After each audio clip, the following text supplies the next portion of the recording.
বন্ধুরা, ত্রিপুরা এসপিউ ব্লগ চ্যানেলে আপনাদের সবাইকে স্বাগতম। বন্ধুরা, গতকাল মন্ত্রিসভায় সিদ্ধান্ত হয়েছে এসপিউদের বেতন 12,000 টাকা।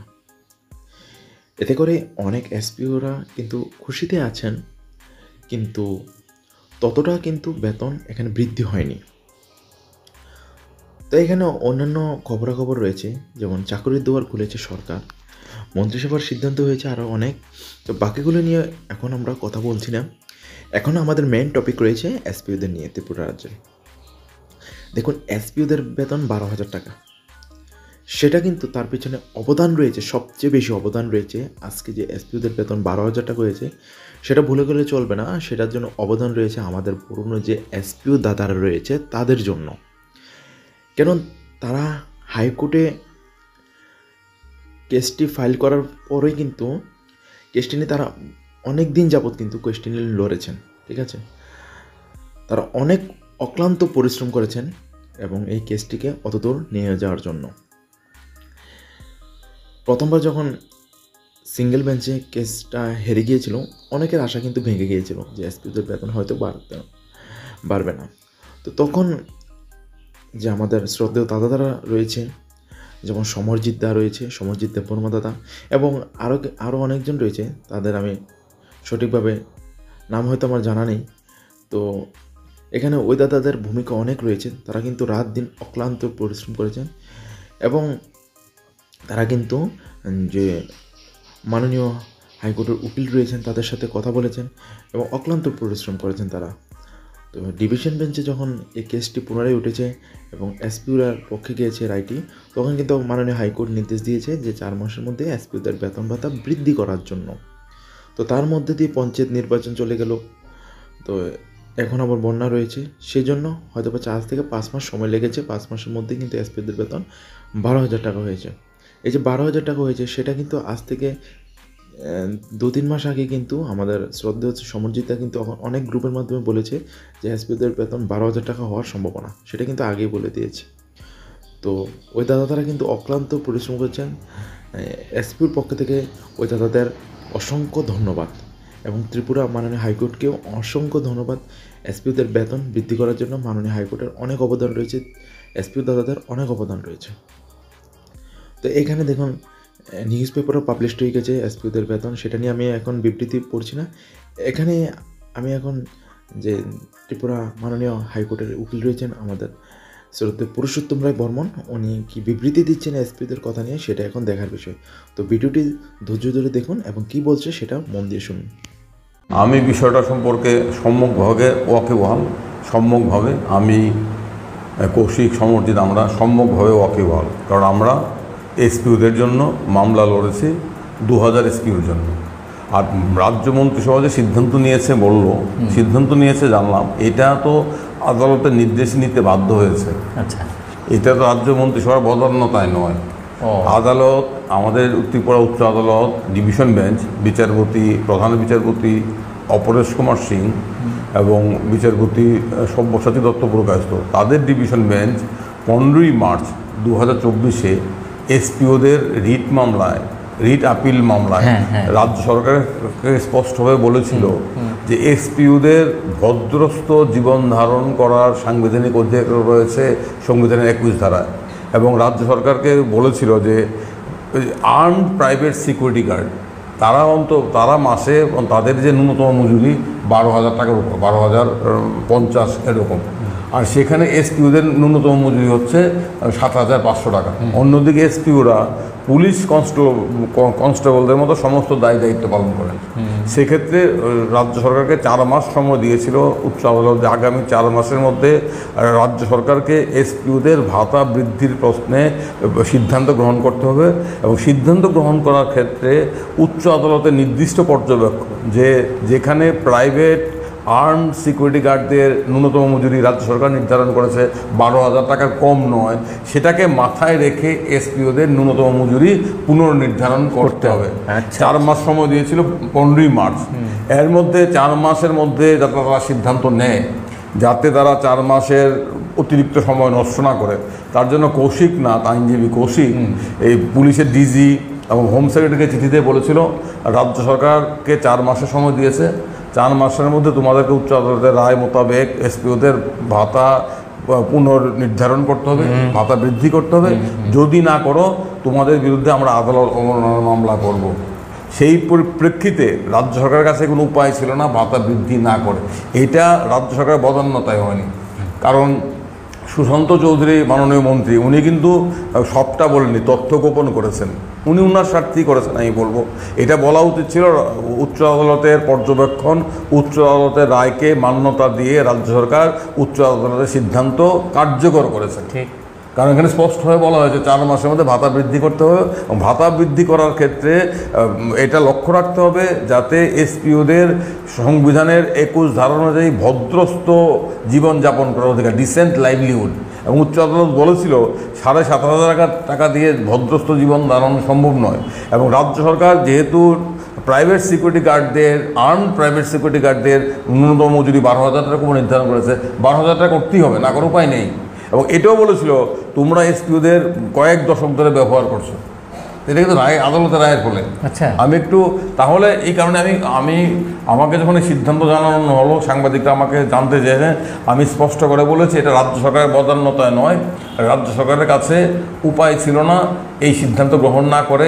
যদি সিদ্ধান্ত না নিত তাহলে ডিজি, চিফ সেক্রেটারি তাদেরকে আদালত অবমাননার খাড়ার মুখে পড়তে হতো। ঠিক, এবং সেই কারণেই সিদ্ধান্ত হয়েছে। তবু ভালো হয়েছে, আদালত অবমাননার খাড়ার মুখে পড়েও রাজ্য সরকার সিদ্ধান্ত গ্রহণ করেছেন। আমরা এসপিওদের পক্ষে লড়াই করছি, আমরা খুশি হয়েছি, যদিও আমরা সম্পূর্ণ সন্তুষ্ট নই। কারণ একটা কথা খেয়াল রাখতে হবে, আপনি যেটা বললেন এসপিওরা প্রায় 3,500 এসপি। এসপিওদের প্রথম নিয়োগ করা হয়েছিল 1998-99 সনে, যখন রাজ্যে উগ্রপন্থী তৎপরতা প্রচন্ড হয়ে বেড়ে গিয়েছিল। তখন তৎকালীন পুলিশ অ্যাক্ট 1861, সেই পুলিশ অ্যাক্টের সেকশন 37-এ রাজ্য সরকারকে এসপি এবং ডিএমদের মাধ্যমে স্পেশাল পুলিশ অফিসার নিয়োগ করার ক্ষমতা দেওয়া হয়েছে। এবং সেই সমস্ত স্পেশাল পুলিশ অফিসারদের ক্ষমতা, তাদের এখতিয়ার সাধারণ কনস্টেবলদের মতো। এবং সেই অনুযায়ী 2000 সনে প্রায় 1000 এসপিওকে নিয়োগ করা হয়েছিল। এবং সেই সময় এসপিওরা উগ্রপন্থী তৎপরতা মোকাবেলা করার ক্ষেত্রে এক গুরুত্বপূর্ণ ভূমিকা নিয়েছে। এসপিওদের কিন্তু পুলিশ কনস্টেবলদের মতো সমস্ত ট্রেনিং আছে, তারা পুলিশ কনস্টেবলের মতো দায়িত্ব পালন করেন। পরবর্তী সময় এই সরকারও এসে যখন ত্রিপুরা পুলিশ অ্যাক্ট হলো 2007 সনে, তারপরও বামফ্রন্ট সরকার, পরবর্তী সময় এই সরকার আমলও এসপিওদের দফায় দফায় নিয়োগ করা হয়েছে। কনস্টেবল পদে নিয়মিত নিয়োগ না করে কনস্টেবল পদগুলো খালি রেখে এসপিওদের দিয়ে ন্যূনতম মাসিক ভাতার বিনিময়ে তাদেরকে দিয়ে জীবনের ঝুঁকি নিয়ে অনেক কাজ করানো হয়, কিন্তু তাদের কোনো সামাজিক সুরক্ষা নেই, পেনশন নেই, কর্মরত অবস্থায় মৃত্যু হলে কোনো ক্ষতিপূরণ নেই, কিচ্ছু নেই, তারা অত্যন্ত বঞ্চিত। সেই কারণে আমরা 1900 এসপিওর পক্ষে আমরা রিট মামলা করেছিলাম।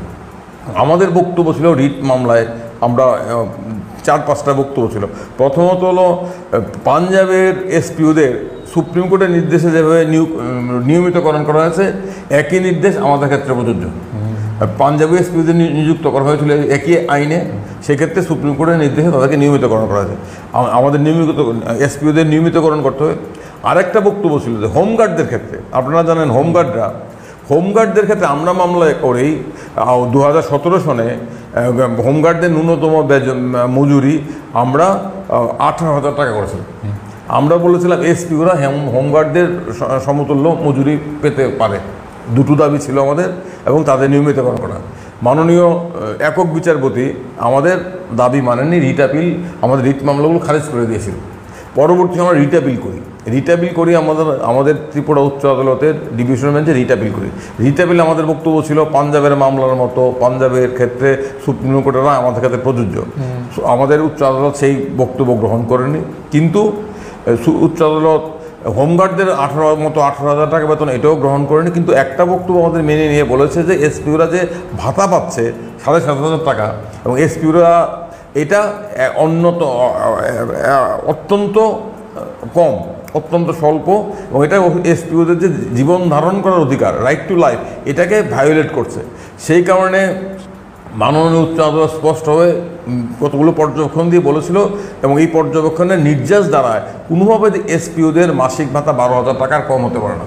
সেই মোতাবেক, সেই পর্যবেক্ষণ মোতাবেক রাজ্য সরকারকে দায়িত্ব দিয়ে বলা হয়েছিল, নির্দেশ দিয়ে 4 মাসের মতো সিদ্ধান্ত নেওয়া। মার্চের 15 তারা 4 মাসের মধ্যেই মোটামুটি সিদ্ধান্ত নিয়ে জানিয়েছে। আবার আমরা মনে করি এসপিওরা নিয়মিতকরণ হওয়ার যোগ্য অধিকারী, তারা কিন্তু কনস্টেবলদের মতো দায়িত্ব পালন করছে। তাদের সাথে কনস্টেবলদের দায় দায়িত্বের কোনো ফারাক নেই, কিন্তু তারা বেতন ভাতা নিয়মিতকরণ থেকে বঞ্চিত। সেই কারণে আমরা ডিভিশন বেঞ্চের রায় যতটুকু পেয়েছি খুশি হয়েছে, কিন্তু নিয়মিতকরণের প্রশ্নে আমরা সুপ্রিম কোর্টে গিয়েছি। সুপ্রিম কোর্টে এসপিওদের তরফ থেকে এসএলপি দাখিল করা হয়েছে, এটা খুব সম্ভবত এর মধ্যে এসএলপি উঠবে। আমরা আশা করি সুপ্রিম কোর্টে গিয়ে এসপিওরা পূর্ণ সুবিচার পাবে। তাদের নিয়মিতকরণ করার নির্দেশ আমরা সুপ্রিম কোর্ট আমাদের দেবে, এটা আমাদের আশা ভরসা আছে। আর একটা কথা আমি বলবো, রাজ্য সরকার ক্যাবিনেট সিদ্ধান্ত নিয়েছে, ওয়েল গুড, অ্যাটলিস্ট রাজ্য সরকার উচ্চ আদালতের রায় কার্যকর করেছে। কিন্তু রিট মামলায়, রিট আপিলে রাজ্য সরকার কিন্তু আদা জল খেয়ে এসপিওদের দাবির বিরোধিতা করেছিল। তারা বলেছিল, রাজ্য সরকার আইনজীবী তারা বলেছিল এসপিওরা কোনোভাবেই সমকাজে সমবেতন নীতি অনুযায়ী রেগুলার বেতন পেতে, মজুরি পেতে পারেন না, তারা যা পাচ্ছেন যথেষ্ট, অনেক কিছু বলেছিল। যাই হোক, আমরা উচ্চ আদালত থেকে এই নির্দেশটা আমরা পেয়েছিলাম, তার ফলে আজকে 3000 এসপিও উপকৃত হবে। এসপিওরা প্রকৃতিই বঞ্চিত, তারা আইন শৃঙ্খলা রক্ষায় গুরুত্বপূর্ণ দায়িত্ব পালন করছে থানাগুলোতে। তারা দিবারাত্র পরিশ্রম করে, তাদের সাথে সাধারণ কনস্টেবলদের নেচার অফ ডিউটি, রেসপন্সিবিলিটির কোনো ফারাক নেই। পুলিশ অ্যাক্টে এসপিওর যা ক্ষমতা, তাদের একই ক্ষমতা, একই সেম পাওয়ার, প্রিভিলেজ, ডিসিপ্লিন, কিন্তু বেতন ভাতার প্রশ্নে, সার্ভিস টেনিউরের প্রশ্নে, রেগুলেশনের প্রশ্নে এসপিওরা বঞ্চিত। উচ্চ আদালতের রায়ের ফলে তাদের বঞ্চনার মধ্যে কিছুটা মলম পড়েছে, কিন্তু সম্পূর্ণ নিরাময় হয়নি। সম্পূর্ণ নিরাময়ের জন্য এসপিওরা সুপ্রিম কোর্টে গেছে, এবং আমাদের একজন সুপ্রিম কোর্টের একজন আইনজীবী আছেন, উনি আমাদেরকে সাহায্য করছেন, কারণ এসপিওদের পক্ষে সুপ্রিম কোর্টে গিয়ে মামলা চালানো খুব কঠিন কাজ। কিন্তু একজন আইনজীবী অজিত প্রবীণ ওয়াঘে, উনি খুব সংবেদনশীল আইনজীবী, উনি এসপিওদের পাশে দাঁড়িয়েছেন, আমরাও আছি। কেউ তো বিয়েও করতে পারে না, বিয়ে করে না, আমাদেরকে বলে স্যার আমরা বিয়ে করছি না। কেন বিয়ে করলেন না? বললেন স্যার বিয়ে করলে আমি সংসার চালাবো কী করে 12,000 টাকা দিয়ে, আমার স্ত্রী, আমার সন্তান, এদের কে দেখবে? এটা কিন্তু ঘটনা, এবং কোনো সোশ্যাল সিকিউরিটি নেই, এবং পেনশনের কিছু পেনশন নেই, মারা গেলে ডাইনার্সের চাকরি পায় না। এরা তো পরীক্ষা দিয়ে বাছাই করে বিজ্ঞপ্তি দিয়ে নিয়োগ করা হয়েছে। ডিএম, এসপির কমিটি আছে, তারা নিয়োগ করেছে, তাদেরকে পুলিশ ট্রেনিং দেওয়া হয়, রাইফেল ট্রেনিং দেওয়া হয়, সমস্ত কিছু দেওয়া হয়, কিন্তু বেতন ভাতার প্রশ্নে তারা বঞ্চিত ছিল। এখন বঞ্চনার কিছুটা সুরাহা, কিছুটা সামান্য প্রশমন হয়েছে, এতে আমরা খুশি। এই এতগুলো এসপির মুখে হাসি ফুটবে, এবং এসপি ওরা আমাদের আইন শৃঙ্খলা রক্ষার প্রশ্নে অত্যন্ত গুরুত্বপূর্ণ দায়িত্ব পালন করছেন। দৃষ্টিভঙ্গি হলো সরকার মূলত কর্মচারী স্বার্থবিরোধী, এবং আমলারা, মন্ত্রীরা তো সব বিষয়ে ওয়াকিবহাল না, সব বিষয় সব মন্ত্রীরা বোঝেনও না, ওদেরকে আমলারা পরিচালনা করে। আমলারা, উচ্চ শ্রেণীর আমলারা, তারা নিম্ন শ্রেণীর কর্মচারীদের স্বার্থ, অধিকার, এগুলো সম্পর্কে তারা অত্যন্ত উদাসীন, এবং তাদের আচরণ অত্যন্ত অমানবিক এবং নিষ্ঠুর। তারা তাদের স্বার্থে তারা স্বার্থ রক্ষায় তারা ব্যস্ত। তারা কিন্তু সাধারণ কর্মচারীদের, নিম্ন স্তরের কর্মচারীদের অধিকার, সুরক্ষা, মর্যাদার প্রশ্নে তারা অত্যন্ত বৈরিতামূলক ব্যবহার করেন, এবং তারাই অধিকাংশ ক্ষেত্রে সরকারকে পরিচালনা করেন। আর সরকারের রাজনৈতিক সদিচ্ছার অভাব আছে, সরকারের দায়বদ্ধতার অভাব আছে। ভোটের সময় সব সরকারই বলে ওদের জন্য করবো, কিন্তু নির্বাচনের পর তাদের কথা ভুলে যায়। আর এসপিওরা যেহেতু ডিসিপ্লিন ফোর্সের অংশ, তাদের পক্ষে মুখ ফুটে বলাও খুব কঠিন কাজ। তারা মামলা করতে অনেক দ্বিধা করে, কিন্তু তারপরও সাহস করে তারা আদালত এসছে বলেই 1900 এসপিও তারা কিছুটা সুরাহা পেয়েছে। আরেকটা হলো সরকার একটা অজুহাত, অর্থ নেই তো এটা সরকারের অজুহাত হতে পারে না। অর্থ নেই বলে সরকার তো শ্রমিক কর্মচারীদের ন্যূনতম অধিকার কিংবা ন্যূনতম সুরক্ষা থেকে বঞ্চিত করতে পারে না। অর্থ নেই অজুহাতে তো আমাদের রাজ্য সরকারের বিভিন্ন স্তরের আধিকারিকদের অফিস ঘরগুলো তো একদম 5 স্টার হোটেলের মতো সাজানো থেকে বিরত নেই। আমি তো অফিসে যাই না, কিন্তু আমি যা শুনি এটা বামফ্রন্ট আমল থেকেই শুরু হয়েছিল। এই ডিএম, এসপিওদের অফিস মনে হতো যেমন একদম 5 স্টার কিংবা 3 স্টার হোটেল রুম, এগুলোর দামি গাড়ি, তাদের লাইফস্টাইল, তারা কীভাবে করে, কীভাবে প্রশাসনিক অর্থ ব্যয় করে, এগুলোর ক্ষেত্রে তো অপচয় করে।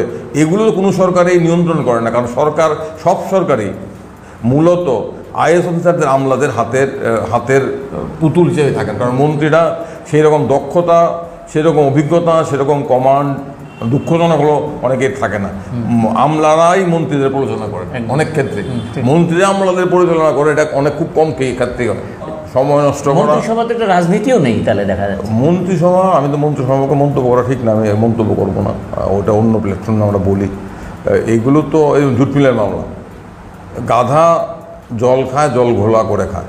জুট মিলের মামলা, এই তো তোমাদেরকে জুট মিলের রায় কার্যকর করতে হচ্ছে। তোমরা কেন 2 বছর 3 বছর আগে করলো না? তোমরা কেন সুপ্রিম কোর্টে গিয়ে প্রায় 60-70 লক্ষ টাকা খরচ করলে? তোমরা তো জানতে, আমি তো এখানে দাঁড়িয়ে বলেছিলাম, এটা আমাদের অভিজ্ঞতা। এই রায় সুপ্রিম কোর্টে রায় স্পর্শ করবে না, এই রায় বহাল তো রেখেছে। বরং সুপ্রিম কোর্ট আরও বলে দিয়েছে 6 মাসের মধ্যে কার্যকর করো, যেটা নিম্ন উচ্চ আদালত বলেনি, ত্রিপুরা উচ্চ আদালত। তারা 60-70 লক্ষ টাকা খরচ করে বড় বড় আইনজীবী নিয়ে সুপ্রিম কোর্টে গেল। আমার কাছে খবর আছে সুপ্রিম কোর্ট আইনজীবী বলেছিল এই মামলা আপনারা কেন করছেন। যেই আধিকারিকরা রাজ্য সরকার হয়ে গিয়েছিল সুপ্রিম কোর্টের আইনজীবীদের কাছে, সিনিয়র আইনজীবীদের কাছে, সেই আধিকারিকরা আমাকে বলেছে, দাদা আমাদেরকে তো সুপ্রিম কোর্ট আইনজীবী ধমকাচ্ছে, কেন তোমরা এই মামলা করছো? আমি ফিস পাবো কিন্তু তোমাদের কিচ্ছু হবে না। তো কি